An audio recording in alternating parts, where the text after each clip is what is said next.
Good morning and welcome to another edition. I gotta turn this up around. Hold on.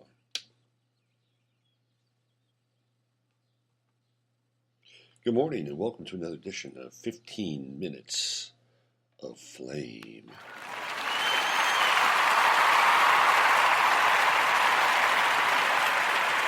Does anybody miss the intros? Does anybody miss the intros? I kind of do, but now the intros of the ambient bird sound. Listen to the song of creation. Doesn't it just do something fantastic to yourselves? I think it does. What's happening out there? It is Monday. The date is the 20th of March. We are just a mere day away from the start of the new astrological year in Zero Aries. All things begin anew again. All things are reborn in the image of our Creator, which is a very natural, organic manifestation. It is not synthetic. I've been delving into some very synthetic topics and realities lately, some of which I'll share with you today. If you did not catch last night's live stream over on YouTube, I believe it's available. I've been having some issues with YouTube and the live stream. I'm not going to pin any kind of directed malfeasance on their part, but it's been tricky using the technology. Last night there was no video. It might have to do with my new computer, although when I checked my new computer, I certainly had facial recognition on FaceTime. And, I have to say, I looked pretty good last night. It would have been good to, I'm getting out of the dark. I'm moving out of the dark phase of Sunday nights and into the light. It has to do with the new astrological year, or the astrological year, I'm sure. Anyway, we covered a lot of topics last night, and I spent a fair amount of time bringing in some visuals. So you couldn't see me, but you could see the visuals. And I looked at Neptune and Pisces and this whole kind of crisis, this immigration refugee crisis, and the imagery that we were given very early on. And it was a pretty interesting breakdown. We also looked at where we are astrologically today, and also some very fascinating charts. B.F. Skinner, Fred Rogers, Mr. Rogers. And boy, I opened a can of worms with Mr. Rogers. And Baron Trump. Baron Trump's chart is fascinating. He has a Uranus-Mercury conjunction right on his ascendant. Talk about a very different kind of brain. A very unusual kind of brain inside of Baron Trump's cranium. I've been looking into the phenomena of twins and doubles, replacements, etc., etc., etc. And of course, this was kicked off quite a few years ago when people were talking about how Alex Jones is actually Bill Hicks. And I tend to believe that. I don't believe that Alex Jones is who he says he is, number one. He does not match up with his age at all. I mean, Alex Jones looks like somebody who is my age or older. And I'm 56, and Alex Jones is younger than me, and if I threw a little shade on my hair and I trimmed my graying beard, I would look even younger than Alex Jones. But this was exploited by Ed Chiarini, and Ed Chiarini is also known as Dallas Goldbug. And I never trusted Ed's work. I'm sorry, I just didn't. He was really good in the early days when he came on and he broke down what happened in Arizona, I believe it was Tucson, where we had the shooting of the congresswoman and that whole scene. That was like the first wave of the shootings. Remember that? It was like the first shoot. It was this, and then shortly after that we had Aurora. So that there were two waves of shootings during the Obama administration, and all of them, I'm convinced, were fake, unless they were real and collateral damage. Somebody like Michael Brown, perhaps somebody like Freddie Gray, brown and gray and black. Trayvon Martin clearly was a very strange event, and there are some theories about Trayvon Martin that are quite dark, and some of which I've actually entertained and written about. For instance, Trayvon Martin's father, Tracy, being a full-on Freemason, arranged for his son's death as a sacrifice to be moved up into the higher ranks of Freemasonry. Now, I think that there could be some merit to this because this does happen, this does occur. Although, if somebody has a blood offspring, it is very difficult to summon the permission in order to eliminate them, even if it has to do with really fantastic benefits that result in the termination of said child.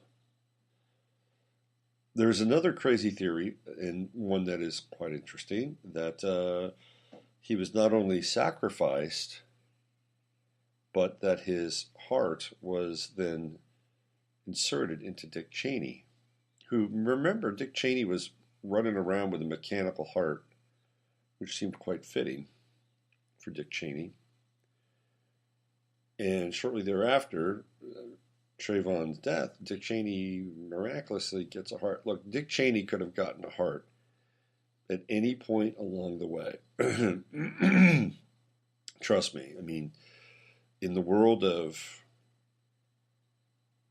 trafficking, organ trafficking, Dick Cheney would have no, I mean, he's connected. He didn't have to wait forever to get a heart. He could have gotten a heart very quickly. So that narrative is interesting, and we throw it out there for you and for your consideration. Another narrative is that Trayvon Martin was never killed, that George was in on it, George Zimmerman, that he was in on it, and Trayvon Martin was simply relocated and became somebody else. And yet it kicked everything off. It was the first wave of quote unquote white on black homicidal tendency, whether it was a police officer or somebody else who was going to take their quote unquote revenge out on black America. And then we had the homicidal kind of group spraying of death and blood in the white on white kind of world, right? With the Aurora shootings, and of course we had Sandy Hook and Boston Marathon. So there are two waves of these events taking place, some of which I think were real. I do believe Michael Brown was shot and killed because he went after a gun. Although, since we live in such a staged reality, we have to question most, or if not all of it. It's a very, this is really where our discernment comes in. Now, last night, I've been fascinated by the whole twin thing. People kept telling me, you've got to have Ed on the show. This is back when I was doing interviews, and I'm going to start to do more interviews on Fridays again, by the way, because I see things that are going on in the world, and we need to have voice and voices put to some of those things, specifically things like vaccines and chemtrails and 9/11, and that's where my focus is going to be. So when I have guests on Friday, you're going to hear about vaccines, chemtrails, and 9/11, maybe a few other things. We want to build a body of work and a body of evidence so that people have resources that they can go to. These are the most important aspects, and maybe some AI and Morgellons. I'll try to, here I go, I'll try to throw in a little consciousness every now and then so I don't depress the hell out of you and give you something to live for. But we are untangling the wires beneath the dashboard of the reality script. This is what's going on. Saturn and Sagittarius. We talked about that on Friday's show. I'm sure I probably alienated some people on Friday, but that's the way it goes. It happens. So people wanted Ed on my show, and Ed always gave me the creeps.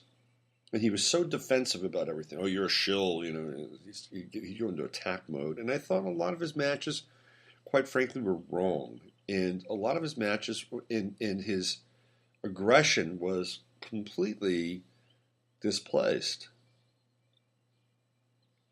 And when you get into the whole kind of twin and replacement realm, what happens is that we, it's almost like it has to be perfect, because if it's not perfect, then the whole thing begins to untangle and fall apart. And this is the problem I had with Ed, because he was making all these very bold kinds of assertions that this person was this person, and it's like, well, no, he's really not that person.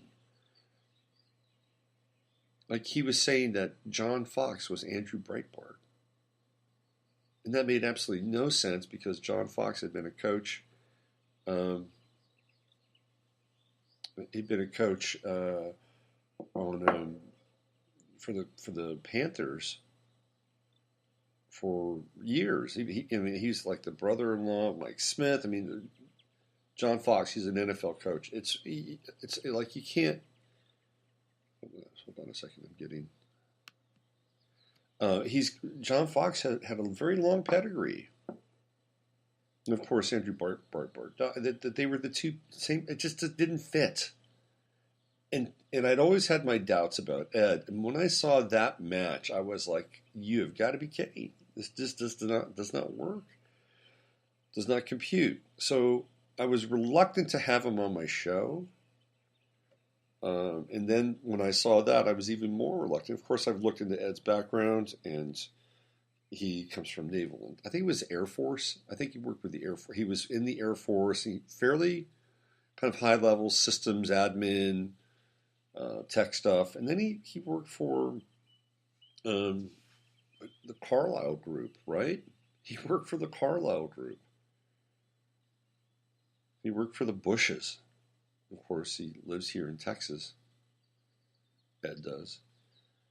So it just didn't sit well with me. It didn't fit right. So I kind of, but I find the whole thing really fascinating, and I find that the whole fake reality show to be very interesting as well, and something that we really need to pay attention to. Miles Mathis has been a huge proponent that many of these things did not happen. Now, I do take some umbrage with him a little bit with the JFK thing, only because I know the wife of the surgeon who actually operated on JFK. She's a client. And so that, unless this guy was like somebody that they'd shot in the head and his head was so disfigured that it didn't look like JFK, that you couldn't tell the difference, then that's a whole other story. But I do believe JFK died, based on my personal association with the wife of the surgeon who operated on him, who's reaching close into his hundreds, getting close to, he's like in his mid-90s now. But this whole notion that reality is with a cast of players that are interchangeable has always fascinated me, and I think there's some truth to it. Anyway, I stumbled across a new website, or a website that's new to me, called peaceofmindful.com. Peace of Mindful, and there's a lot of content on here. It's basically what it is.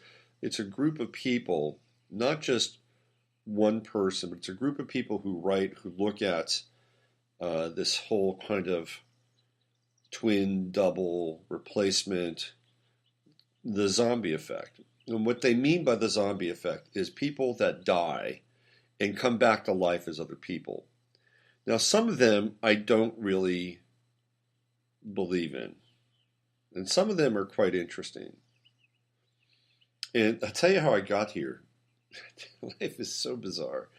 I got here through a different portal. It's like, we were portal jumping through these shafts of reality. And another one of my kind of bizarre fetishes is it's a new one.